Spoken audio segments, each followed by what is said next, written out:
पहिल्यांदाच बनवणार आहे आणि माझ्यातनं तो कॉन्फिडन्सही नाही आहे की हे छानच होईल असं. नमस्कार, मी अश्विनी तुम्हा सगळ्यांचं अगदी मनापासून स्वागत करते आजच्या या नवीन व्हिडिओमध्ये. तर आज शनिवार आहे, शनिवार असल्यामुळे सगळेजण आमच्या घरात आहेत, म्हणजे हे सुद्धा आणि नवल आणि तुळजा तर असतेच म्हणजे मग. तर आज ना मला लोणचं बनवायचं आहे, जे की मी पहिल्यांदा बनवणार आहे आणि आजूबाजूला बराचसा आवाज येऊ शकतो, त्याला थोडंसं इग्नोर करा. तर लोणचं मी पहिल्यांदाच बनवणार आहे आणि माझ्यातनं तो कॉन्फिडन्सही नाही आहे की हे छानच होईल असं, कारण मी कधी कोणाला लोणचं करतानाही पाहिलं नाही. तसंच मी आज नेहमीसारखं यूट्यूबवर खूप सारे व्हिडिओ सर्च केले, काहीमध्ये खूप वेगळं होतं, म्हणजे खूप वेगळ्या काही गोष्टी समोर आल्या, पण त्यातल्या त्यात मला ज्या समजल्यात आणि ज्या बऱ्या वाटल्यात त्यानुसार मी करणार आहे. तर ह्या कैऱ्यात ना म्हणजे फोडून यांनी गेल्या रविवारीच मला वाटतं आणल्या होत्या, त्या मी छान अशा वाळत घातल्या. त्याच्यानंतर त्याला मीठ हळद लावून ठेवलं, त्याला ना पाणीच सुटत नव्हतं कारण त्या थोड्या जास्ती वाळल्या गेल्या होत्या, म्हणून थोडं जास्ती दिवस ठेवलं. काल रात्री त्या मीठ आणि हळदमधनं काढून पुन्हा रात्री मी सुकायला ठेवल्या होत्या आणि दोन वेगळे यासाठी केले. यात मला थोडासा गूळ घालून बनवायचं आहे आणि हे आपलं रेग्युलर. तर मी काही मसाले पण आणलेत, एक मिनिट दाखवते.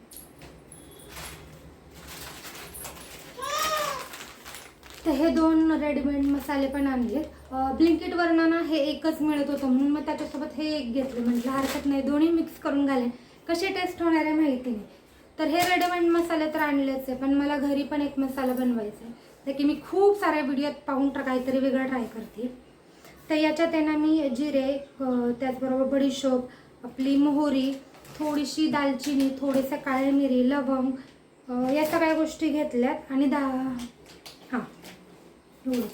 तर हे ना छान असं मी परतवून घेतलंय थोडंसं.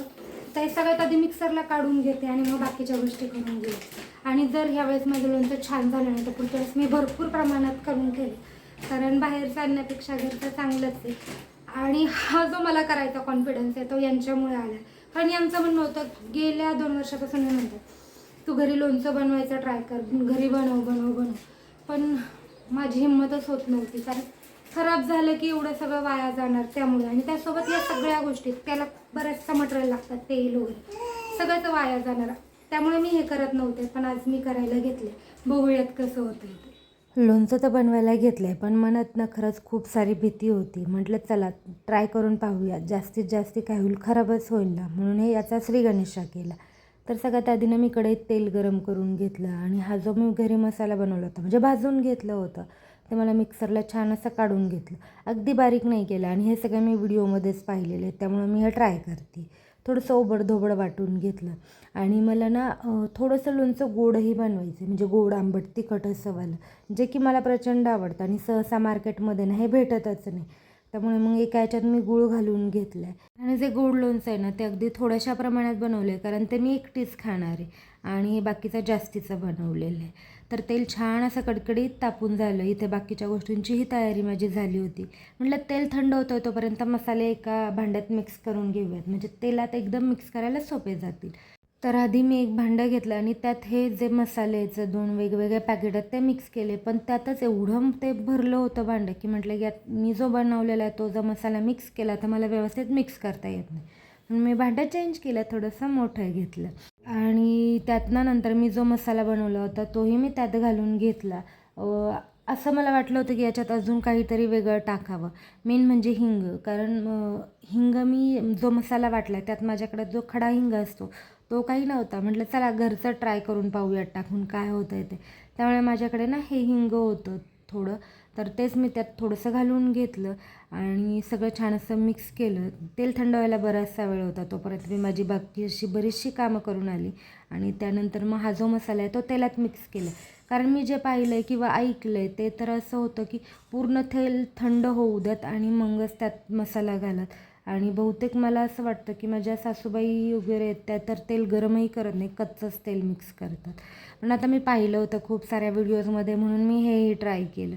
त्यानंतर जे गोड लोणचं बनवलं होतं त्यात थोडाच घालायचं होतं मला मसाला, कारण त्याची जी क्वांटिटी ना ती थोडीशीच होती, मग त्यात थोडं घातलं, याच्यात जास्ती घालून घेतलं, हे छान असं मिक्स केलं. आणि याच्यावर तेलाचा जो तवंग आहे तो थोडासा 1 इंच जास्ती घालायचा आहे. पण मी ना बरण्या मागवल्यात लोणचं ठेवायला, हो, मी इतकी म्हणजे असं मला वाटतं की माझं लोणचं छानच होणार आहे. त्यासाठी मी बरण्याही मागवल्यात. तर त्या आल्यात जेव्हा मी हे लोणचं टाकेल ना, तर तेव्हा जास्तीचं तेल मी गरम करेल छान असं आणि तेही पूर्ण थंड होऊन देईल आणि मग ते त्यात घालेल. तर आय होप सो की मी सगळ्या गोष्टी व्यवस्थित फॉलो केल्यात. माझं लोणचं खराब होणार नाही असं मला वाटतं आहे. मी सांगेलच पुढे काय ते. आणि त्यानंतर मी फेस मास्क वगैरे लावून घेतलं, जे की मी ठरवलं होतं की मी स्वतःला दर 2-3 दिवसांनी पॅम्पर करेल. पण ते काय 2-3 दिवसांनी झालंच नाही. ते पुन्हा 8 दिवसांनीच झालं. आणि मला ना झोपताना म्हणजे दुपारी लोळत होते तेव्हा आठवलं की मला इडलीचं बॅटर म्हणजे इडलीसाठी ना तयारी करायची. उद्या मला इडली बनवायची, जी रोज मी पुढे ढकलत होते की उद्या करेल. म्हटलं नाही, आज आठवलं ना लगेच करून घेते. त्यासाठी उडदाची डाळ आणि इडलीचा रवा मी घेतला आणि इडलीचा रवा 1 वाटी कमी पडला. त्यामुळे म्हटलं चला जाऊ द्यात, तांदूळ घालून घेते. हे माझ्याकडे इंद्रायणी तांदूळ होते, ते मी याच्यात 1 वाटी घातली. आणि माझं जे प्रमाण असतं ना इडलीच्या पिठासाठी, ते मी उडदाची डाळ 1 वाटी घेते आणि 3 वाटी इडलीचा रवा किंवा तांदूळ घेत असते. मस्त असं होतं. त्याच्यात मी बरेचसे जण आहेत ना मेथी दाणे वगैरे घालतात. मी बाकीचं असं काहीच घालत नाही. एवढ्याच गोष्टींमध्ये माझं जे आहे ना ते इडलीचं पीठ छान फर्मेंट होतं आणि रात्री वाटेल आणि रात्रभर ते छान फर्मेंट होईल आणि उद्या सकाळी तयार होईल. असा माझा प्लॅन होता. आणि मी यावेळेस थोडं म्हणजे दरवेळेस ना त्यातलं थोडं काढून ठेवते आणि नंतर कधीतरी करते.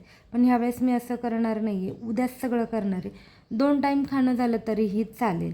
तर असा होता आजचा छोटासा व्हिडिओ, जो मी इथेच थांबवते.